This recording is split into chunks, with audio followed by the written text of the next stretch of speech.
Hi guys, welcome to this session. This is about XAT, by the way. So I have Jairaj sir with me again from Wellinger, Bangalore. I have Swapnil sir with me. He takes care of the marketing at Wellinger. Part of marketing team, by the way. And he's an NM alumni, by the way. So last night there was an update on XAT. कि यार अभी ना कुछ changes हो चुके हैं. So we've got experts here, and they'll give you a little bit idea about how do you take that break, जो भी 5 मिनट का break मिला है, and sir will share a little bit of strategies.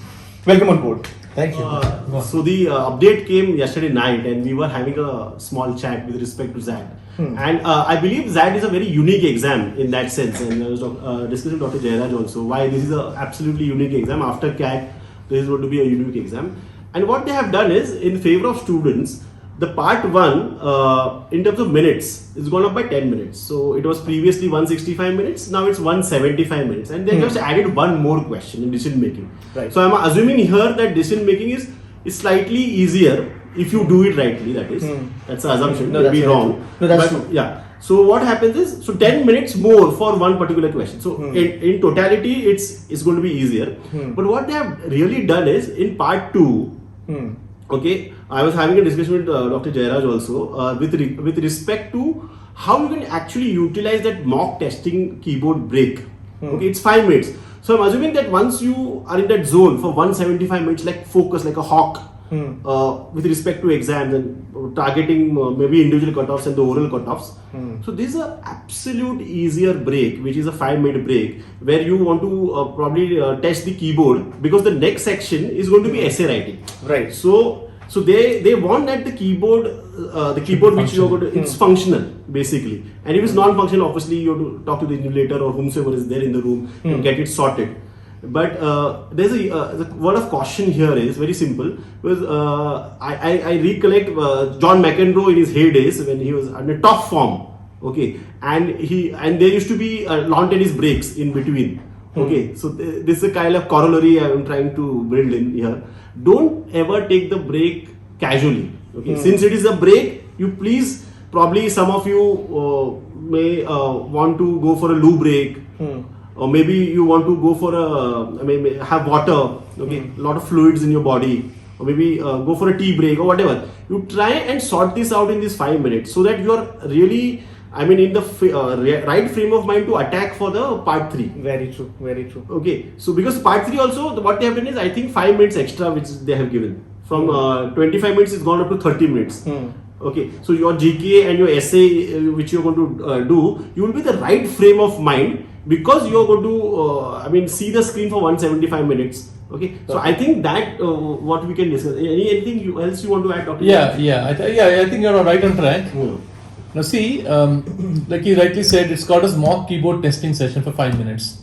Now many times it will not be in your center, it's not be in your own comfort zone, right? You have to go to a center and you have to appear for the test. And usually when you write that exam, the first part, it is going to be only mouse based, right? You just have to click the choices. You don't have to type out anything. But later on, when you write the essay or when you answer those GK questions, it is very important that the keyboard should be fully functional, because even if you lose 2 minutes there, you actually lose the exam, right? So those 5 minutes have to be used to understand if everything is working or not. I think that is the main reason why they have added this part 2 as a feedback maybe they have received from the earlier exams and all. Yeah.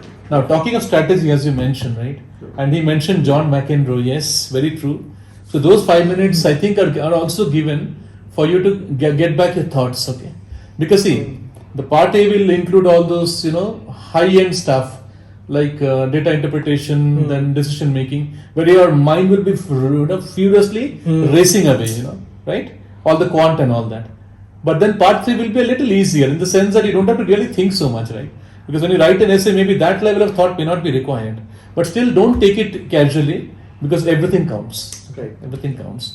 Now, since you mentioned that lawn tennis, analogy, let me also share one analogy which I feel. See, for any test, be it XAT, CAT, whatever, I always say this is more like a 50-over match, one day international.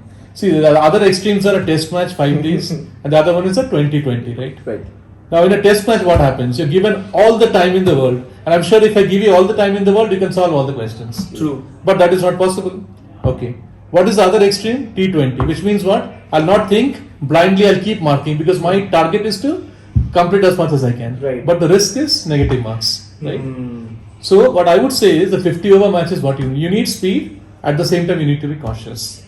Right. You know, you cannot be all out for maybe 200 in 10 overs. Okay, that is not done. Okay, so you have to be. I won't say slow. You have to be fast. At the same time, you have to be steady.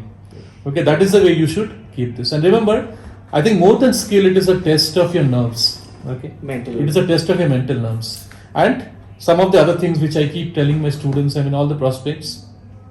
See, the questions are designed in a way where you cannot answer all the questions. Okay, in a Very given true. time. That is Makes not sense. possible. Absolutely. It is not humanly possible. Okay, so what they want you to see, what they want you to do is the ability to understand, which questions cannot be solved in the given time.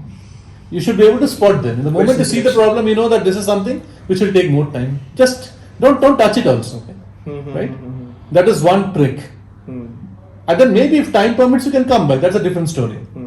And the other thing is, which again I also strongly recommend is, it is called as elimination. Okay, answers by elimination. Okay, there are 4 choices, 3 cannot be there, so the 4th one has to be there. So elimination works a lot. Perfect. But then the key to all this is preparation. If you don't prepare, and preparation is practice. Okay, it is not about mugging up. It is about practice. Practice, and more practice. So the more you practice, you'll be able to spot which are the ones that can't be answered, and some of them, even through a little bit of mental calculation, you can get the answers.